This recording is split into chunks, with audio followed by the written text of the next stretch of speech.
Hello guys and welcome to this new module of our course. आणि ह्या व्हिडिओमध्ये आपण इनपुट कसा घ्यायचा यूजरकडून हे शिकणार आहोत आणि इनपुट वेगवेगळ्या डेटा टाईपसाठी काय कोड वापरावा लागतो हे देखील बघणार आहोत. तर मित्रांनो, कालच्या मॉड्यूलमध्ये आपण प्रिंट कसा करायचं स्टेटमेंट हे बघितलं होतं आणि हा आपला कंपायलरचा इंटरफेस आहे जो आपण कालच बघितला होता. तर आपण लँग्वेज सिलेक्ट करून घेऊया. पायथन सिलेक्ट केली आहे मी. तर मग मित्रांनो, जसं आपण प्रिंटसाठी प्रिंट हे स्टेटमेंट वापरतो तसंच आपण इनपुट घेण्यासाठी इनपुट हा जो कीवर्ड आहे याचा वापर करणार आहोत. आणि इनपुट घेतल्यानंतर तो आपल्याला कुठेतरी स्टोअर करावा लागेल. त्यासाठी आपण व्हेरिएबल्सचा यूज करत आहोत. तर मग फॉर एक्झाम्पल आता मला एखादा नंबर स्टोअर करायचा आहे एखाद्या व्हेरिएबलमध्ये किंवा एखादा इनपुट घ्यायचा आहे समोरच्याकडून, तर मग मला एक व्हेरिएबल डिफाईन करावं लागेल ज्यात मी तो स्टोअर करणार आहे. तर आपण आपला व्हेरिएबल समजा ए घेतलं, तर मग a equal to int bracket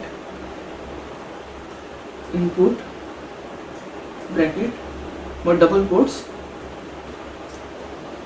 enter a number. तर मित्रांनो, आपण ह्यावाल्या स्टेटमेंटमध्ये तुम्ही बघू शकता की आपण असं लिहिलं आहे की a is equals to int input enter a number. तर मित्रांनो, तुम्हाला इनपुट एंटर अ नंबर इथपर्यंत कळलं असेल, कारण इनपुट हा कीवर्ड वापरतो. परंतु आपण इथे इंट हा कीवर्ड का वापरला आहे?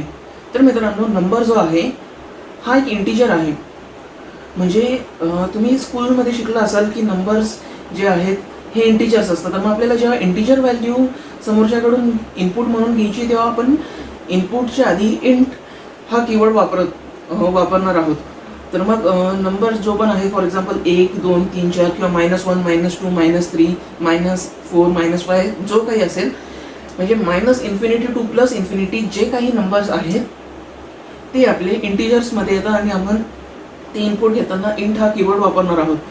परंतु मित्रांनो, जर आपल्याला डेसिमल नंबर घ्यायचा आहे, म्हणजे आपल्याला घ्यायचा आहे 1.05, 2.8 वगैरे असे जे नंबर्स आहेत ज्यांना डेसिमल व्हॅल्यू आहे, जे पॉईंटमध्ये पुढं काहीतरी आहे, तर असा नंबर इनपुट घेताना आपण त्यापुढे इंट इनपुट नाही लिहिणार, आपण त्याच्या पुढे फ्लोट इनपुट लिहू.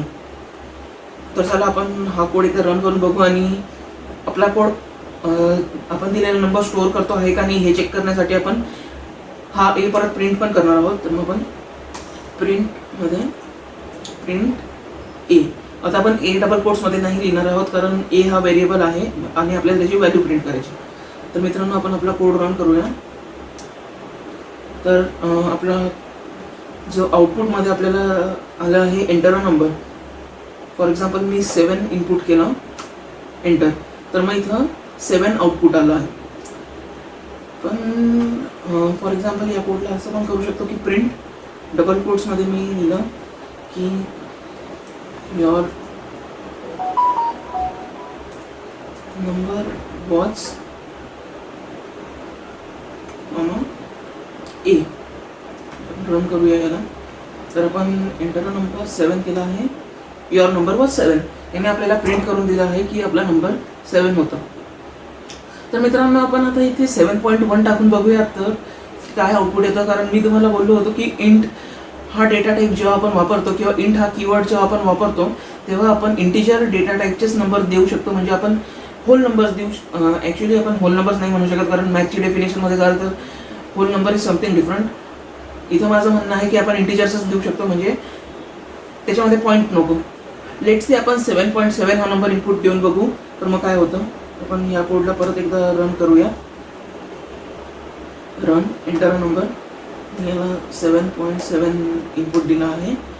तर मग मला इथे एरर आलेला आहे. तर मित्रांनो, हा एरर मला का आला इथे बघा. त्यांनी दिलं आहे invalid literal for int. Int साठी जे आपण इनपुट दिलं तो इनव्हॅलिड आहे, कारण की इंट हा इंटिजर नंबर्स घेतो आणि जे डेसिमल नंबर्स आहेत ते जर मला इनपुट द्यायचे आहेत, म्हणजे यांच्यात पॉईंट येतो, जसं 7.7 हा नंबर आहे, तो इनपुट देण्यासाठी मला इथे वेगळा कीवर्ड वापरावा लागेल, तो आहे फ्लोट. मित्रांनो, लक्षात ठेवा, कोडिंगमध्ये जेव्हा आपल्याला डेसिमल नंबर वापरायचा असतो तेव्हा आपण फ्लोट हा कीवर्ड यूज करत असतो. हे सेम सी मध्ये देखील ॲप्लिकेबल आहे, म्हणून ही गोष्ट तुम्ही लक्षात ठेवा. इंट फ्लोट मग आता मी इथे फ्लोट टाकला आहे. जेव्हा मी याला रन करेल, मी समजा नंबर दिला 7.7, तर मग मला एरर नाही आलं, कारण यावेळेस मी करेक्ट कीवर्ड वापरला होता. आता आपण बघूया, जर का मी याला इंटिजर नंबर दिला तर काय होईल.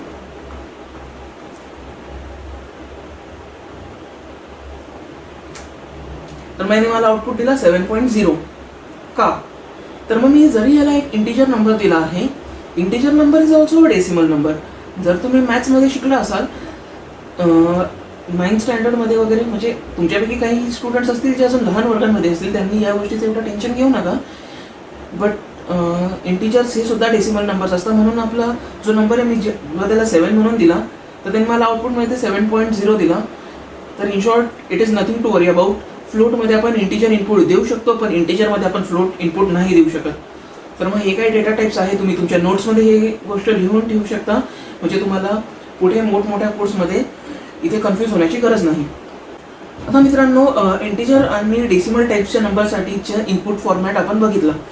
पण जर मला माझं नाव किंवा एखादा शब्द इनपुट द्यायचा असेल, तर मी काय वापरू शकतो. तर कालच्या मॉड्यूलमध्ये आपण बघितलं होतं की वर्ड्स जे आहे ते आपण स्ट्रिंग या डेटा टाईपमध्ये स्टोअर करतो. तर मग आपण इथे str हा कीवर्ड वापरणार आहोत. तर मग सिम्पली मी फ्लोटला बॅकस्पेस करून str इनपुट, तर एंटर युअर नेम.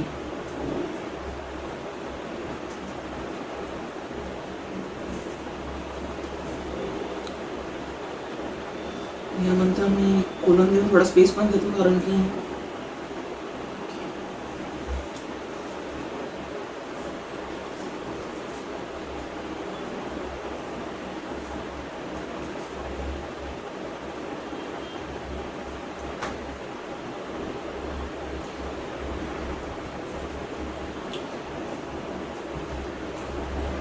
तर मित्रांनो, तुम्ही बघू शकता, मी माझं नाव इनपुट दिलं आणि आउटपुटमध्ये प्रिंट झालं आहे युअर नेम इज प्रभंजन. तर इथं मी स्ट्रिंग म्हणजे str हा कीवर्ड यूज केला आहे नेम हा इनपुट घेण्यासाठी. तर इथे तुम्ही इनपुट कसा घ्यायचा हे शिकले आहात, आणि कालच्या मॉडेलमध्ये आपण डेटा कसा स्टोअर करायचा हे शिकलो होतो.